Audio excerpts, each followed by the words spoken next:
오늘은 12절까지 제가 봉독해서 올리겠습니다. 창세기 32장 1절에서 12절. 야곱이 길을 가는데 하나님의 사자들이 그를 만난지라. 야곱이 그들을 볼 때에 이르기를 이는 하나님의 군대라 하고 그 땅 이름을 마하나임이라 하였더라. 야곱이 세일 땅 에돔들에 있는 형 에서에게로 자기보다 앞서 사자들을 보내며 그들에게 명령하여 이르되 너희는 내 주 에서에게 이같이 말하라. 주의 종 야곱이 이같이 말하기를 내가 라반과 함께 거류하며 지금까지 머물러 있었사오며 내게 소와 나귀와 양떼와 노비가 있으므로 사람을 보내어 내 주께 알리고 내 주께 은혜 받기를 원하나이다 하라 하였더니 사자들이 야곱에게 돌아와 이르되 우리가 주인의 형 에스에게 이른적 그가 400명을 거느리고 주인을 만나려고 오다이다. 야곱이 심히 두렵고 답답하여 자기와 함께한 동행자와 양과 소와 낙타를 두 떼로 나누고 이르되 에스가 와서 한 떼를 치면 남은 한 떼는 피하리라 하고 야곱이 또 이르되 내 조부 하나님 아브라함의 하나님 내 아버지 이삭의 하나님 여호와여 주께서 전에 내게 명하시기를 네 고향 네 족속에게로 돌아가라 내가 네게 은혜를 베풀리라 하셨나이다. 나는 주께서 주의 종에게 베푸신 모든 은총과 모든 진실하심을 조금도 감당할 수 없사오나 내가 내 지팡이만 가지고 이 요단을 건넜더니 지금은 두 때나 이루었나이다. 내가 주께 간구하노니 내 형의 손에서 에서의 손에서 나를 건져내시옵소서. 내가 그를 두려워함은 그가 와서 나와 내 처자들을 칠까 겁이 나기 때문이니이다. 주께서 말씀하시기를 내가 반드시 네게 은혜를 베풀어 네 씨로 바다에 셀 수 없는 모래와 같이 많게 하리라 하셨나이다. 아멘. 오늘 아침에는 경계인의 삶을 청산하라는 제목으로 같이 연애를 하겠습니다. 경계인의 삶을 청산하라. 한국에서는 정치인들을 가리켜서 교도소 담장 위를 걷는 사람들이라 이렇게 표현을 합니다. 교도소 담장 위를 걷다가 여차하면 교도소로 떨어지고 또 여차하면 안 떨어지고 그래서 정치인들은 그런 참 이중적인 삶을 산다는 거죠. 비정상적인. 그래서 한국의 대통령들이 주로 딱 퇴임하면 어디 갔다 왔죠? 교도소 줄줄이 갔다 왔어요. 참 가슴 아픈 이야기죠. 교도소 담장 위를 걷는 사람들. 그래서 그들에게 참 행복이 있을까 생각해 보면은 그렇지 않을 것 같아요. 내가 여차하면은 교도소 갈 수 있는데 이런 생각을 한다면 얼마나 가슴이 아플지. 오늘 본문에서는 정치인들보다도 훨씬 더 마음이 불안해하는 한 사람이 있습니다. 그래서 방금 본문에서 읽어본 대로 이 야곱이 형 에서를 만나러 이제 가는데 이 하나님이 지금 야곱이 자기가 가고 싶어 가는 게 아니에요. 31장 그 3절에 보면은 여호와께서 야곱에게 이르시되 네 조상의 땅 내 족속에게로 돌아가라. 내가 너와 함께 있으리라. 이렇게 말씀했어요. 내가 너와 함께 있겠다. 이 내가 너와 함께 있겠다는 이 성경과 똑같은 표현을 제가 찾아보니까 여기 외에 두 군데밖에 없더라고요.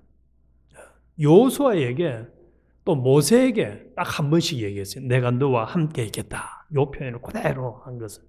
그래서 아무에게나 내가 너와 함께 있겠다. 이렇게 하나님이 약속을 막 남발하는 분이 아니에요. 그 야곱에게 네가 이제 20년간 라반의 집에서 살았으니까 이제 네 고향으로 돌아가라. 그러면은 내가 너와 함께 있겠다. 이렇게 약속을 하나님이 하셨어요.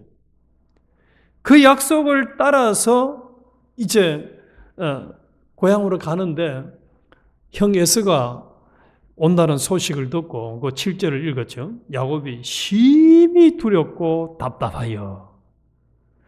심히 두렵고 답답하여.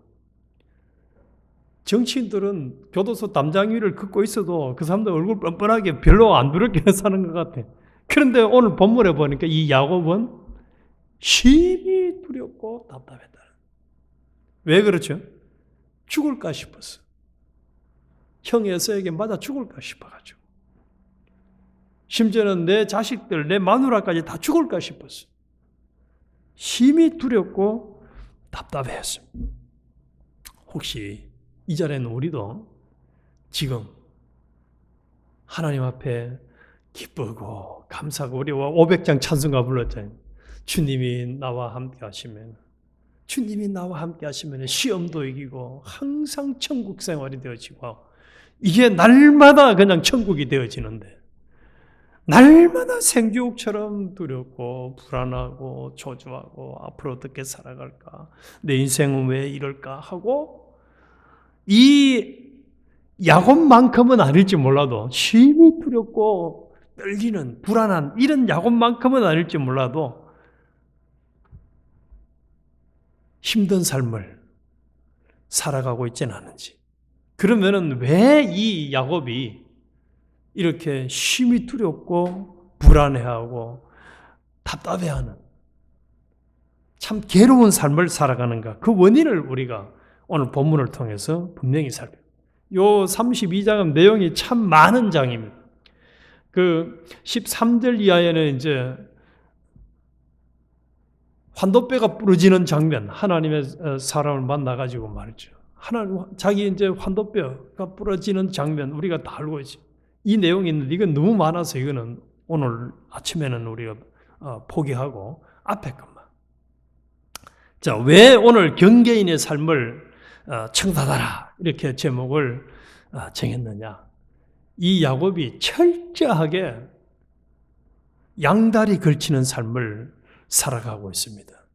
자, 앞에서 말씀드린 것처럼 지금 20년간 이제 삼촌의 집에서 4명의 부인을 이제 첩까지 첩 둘 또 본 부인 둘 해서 이제 4명을 통해서 11명의 아이를 얻었고 재산도 어마어마하게 많이 얻었어요. 많이 얻었어요. 그래서 이 야곱이 이제 20년간을 살면서 그렇게 자기가 가족이 늘어나고 재산이 늘어난 것은 철저하게 자기 실력이라고 생각한 거 아니에요. 이 사람이 20년을 살면서 심지어는 어제 우리 31장에서도 봤습니다마는 자기 부인들까지도 뭐라고 얘기했냐? 우리 재산이 이렇게 늘고 한 것은 하나님이 우리에게 붙여주신 것이다. 하나님의 은혜라는 것을 고백을 했어요. 그리고 또 하나님의 은혜로 다행히 이제 부인들까지도 이 야곱이 하나님이 나보고 다시 고향으로 돌아가라고 한다 하니까 그래 합시다. 그러면 우리 다 그렇게 해요. 그래서 이제 합의하에 출발을 했어요. 출발을 했는데 에서가 400명의 사람들을 데리고 이제 왔다는 거예요. 온다는 걸 이 앞에 먼저 보낸 선발대를 통해서 들었어요. 그럼 400명의 사람들을 데리고 온다 이러면은 이 400명은 어떤 사람들일까요? 이 사람들은 보통 사람들은 아니라고 봐야 돼요. 우리가 기억하는 것 중에 하나가 아브라함이 5개 연합국과 싸울 때에 318명의 종들 데리고 가서 이겼어요. 그런데 이거는 318명보다 더 많은 400명이잖아요. 그러면은 이 야곱은 딱 본능적으로 아는 게 형 에서라는 사람이 어떤 사람이라는 걸 알고 거기다가 혼자 오는 것이 아니고 400명을 데리고 오네? 그러면은 이제 야곱의 생각이죠. 이거는 철저하게 야곱의 생각이에요. 이제 나 죽었구나. 이 끝났구나. 이거 참 하나님이 출발을 고향으로 돌아가서 돌아가기는 가는데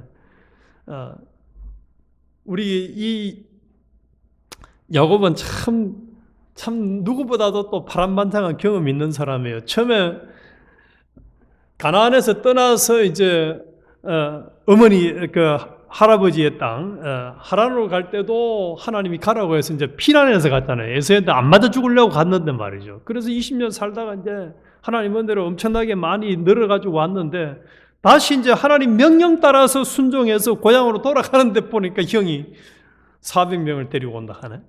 이야, 이거 참 야곱이 생각할 때는 큰일 났다 싶은 거예요.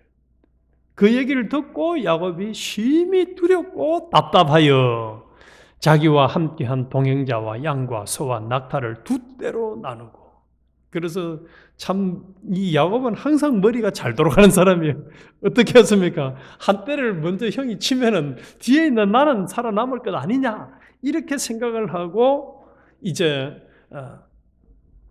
떼를 나누었어요. 그런데 요 앞에 뭐라고 표현했냐면은 야곱이 먼저 선발대를 에서에게 보내면서 아주 해서는 안 될 말을 했어요. 그 안 될 말이 뭐냐? 그것은 에서를 보고 주라고 표현을 해요. 주라고. 주. 그런데 그 주라고 표현한 걸 또 누구에게 주라고 표현하냐? 하나님께도 주라고 표현하는. 그러면은 에서의 머릿속에는 하나님 주와 야곱의 머릿속에는 하나님 주와 이 에서라는 사람이 동등이에요. 다시 말하면 야곱이 생각할 때는 에서가 나를 죽일 수도 있고 살릴 수도 있다. 생사화복의 주권을 에서가 가졌다고 생각하는 거예요. 그러면서 또 자기는 뭐라고 하느냐? 종이라고 얘기하는, 주의 종이라고, 자기를 에서의 종이라고 얘기해요. 이게 문제라는 거예요. 하나님은 이삭을 통해서 야곱에게 축복할 때 큰 자가 작은 자를 섬기리라. 이미 하나님이 야곱의 정체성에 대해서 명확하게 하나님이 결론을 지어줬어요.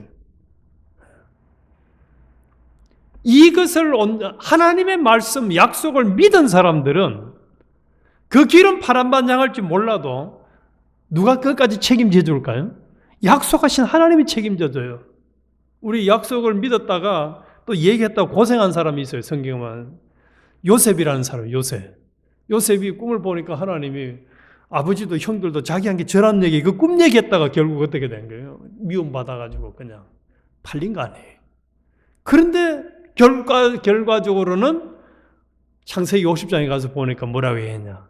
하나님이 그들의 악을 선으로 바꾸어서 나를 구원자로 삼으셨다. 이게 하나님이에요. 이런 분이 하나님이에요. 그러면은 야곱에게도 큰 자가 작은 자를 섬기리라 약속을 했으면은 눈에 보이는 상황은 뭐 형이 나를 죽이려고 400명을 데리고 오든 말든 하나님이 책임질 거야. 이게 경계인의 삶을 안 사고 하나님을 믿는 온전한 믿음의 삶을 사는 사람인데 딱 400명을 데리고 자기를 죽이러 오는 것처럼 본인이 착각한 거죠. 착각. 나중에 다 읽어보면 알지만은 에서가 이 야곱을 죽이려고 했어요, 안 했어요? 안 합니다. 심지어는 야곱이 주겠다고 한 그 짐승들도 난 안 받겠다라고 얘기할 정도로 전혀 본인의 생각하고 다르게 하나님이 반응을 하세요. 하나님이 약속을 했잖아요. 본인이 여기서 고백한 것처럼 자신을 통해서 수많은 자식들이 태어날 것을, 번성하게 될 것을 약속한 대로 하나님 지켜나가시는 분인데도 불구하고 생사화복의 주권자가 에서에게 있다라고 생각하면서 주라고 두 번이나 이야기를 하는, 이것은 하나님에 대한 철저한 불신앙이요 불순종의 자세입니다. 모든 역사의 주권자와 주인은 하나님이신데 그 자리에다가 에서를 갖다 놓은 거예요. 에서를 갖다 놓은 거예요. 그래서 주권자 하나님을 무시하는 엄청난 행위입니다. 엄청난 행위. 우리 종종 그런 뉴스 들으시잖아요. 북한의 그 김모 씨들은 지금 마음에 안 들면은 막 사람을 죽여버리잖아요. 그냥 삼촌도 죽여버리고, 막 그냥 죽이는 게 아니고 총 쏴도 죽이고, 뭐 아주 잔인하게 죽이잖아요. 자기를 무시했다고, 자기를 좀 업신여겼다고. 우리 하나님이 이 야곱에게 이렇게 무시를 당해야 될 하나님입니까? 우리 하나님. 그런데 이 야곱은 하나님의 자리에다가 에서를 갖다 놔버렸어요. 그래서 하나님을 의지했다가, 그래서 하나님 의지해서 또 기도해요. 하나님, 제발 나한테, 하나님이 가라 해서 지금 가는데 이게 뭡니까? 나를 좀 살려주세요. 옛날에 약속했잖아요. 나를 통해서 많은 자손이 태어난다고 했으니까 그거 지켜주세요 하고 이제 기도를 하는데, 문제는 그 기도가, 진심의 기도가 아닐 확률이 훨씬 더 높아요. 그냥 급하니까 하는 거지. 진짜 하나님을 온전히 믿었다, 경계인의 삶을 안 살았다면은 에서를 주라고 얘기 안 할 거예요. 차라리 성경에 나오는 믿음의 사람들처럼 나를 죽이든 살리든 뭐 하나님이 알아서 할 건데 하고 그냥 하나님께 맡기고 편안해야 되는데, 예수님 말씀하신 것 중에 분명한 말씀이 있어요. 한 종이 두 주인을 겸하여 섬길 수가 없다. 그러면은 지금 에서가 심히 두렵고 답답하여 하는 이 상황에서는 에서의 인격을 뭐가 지배하고 있는 겁니까? 마귀와 이 세상과 또 에서가 지배하는 거예요. 성령님, 하나님이 지배하는 구석은 아마 바늘구멍도 없다고 봐야 돼요. 지금 우리도 만약에 불안하고 초조하고 답답하고 힘들어한다면은 이 경계인의 삶을 살고 있는 중은 아닌가 점검해 봐야 돼요. 성령의 열매는 온유와 평강과 희락이고 감사와 기쁨이고 소망이고 하나님께서 책임져 주시고 하나님이 은혜 주실 것에 대한 믿음을 가진 사람들은 얼마나 당당한지 몰라요. 자신이 당당해서 당당한 게 아니에요. 편안한 게 아니에요. 감사와 기쁨이 넘치는 게 아니에요. 하나님을 믿으니까 하나님이 책임져 주시고 하나님이 은혜 주실 것을 인정을 하니까 어떤 상황에서도 그 상황이 문제가 되는 것은 아니에요. 제가 조금 간접 경험을 한 게 있어요. 하나님이 은혜 주시면은 문제가 안 된다는 것을 경험한 게 있는데, 이 손가락을 다쳤을 때 말이죠.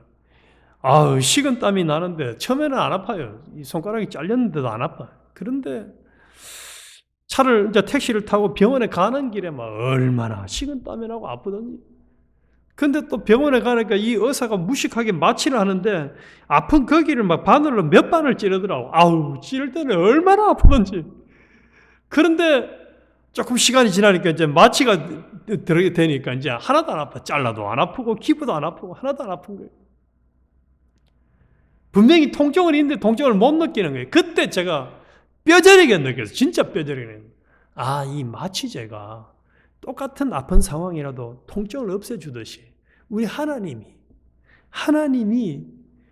고통과 슬픔과 모든 것을 정리해줘 버리면 하나도 문제가 안 된다. 이걸 제대로 경험한 성경의 인물이 스데반 아닙니까? 돌에 맞아 죽는데 어떻게 빛이 날 수가 있어요? 아이고 죽겠다. 막 찡그려야 되는데 전혀 안 그랬던 거예요. 누가 다 그다 가신 거지? 우리 하나님이 마취제를 만들어주신 하나님이 사람의 통증과 슬픔과 근심, 걱정 없애줄 수 있을까요? 없을까요? 있고 말고요. 에서이가 아무것도 아니에요. 형 에서 지금 400명을 데리고 오든 말든 하나님이 가라 해서 내가 가는 길인데 저게 무슨 문제가 있어 하고 하나님께 온전히 딱 그냥 경계인의 삶을 안 사고 하나님만 딱 신뢰를 했더라면 전혀 불안 초조 없었을 거예요.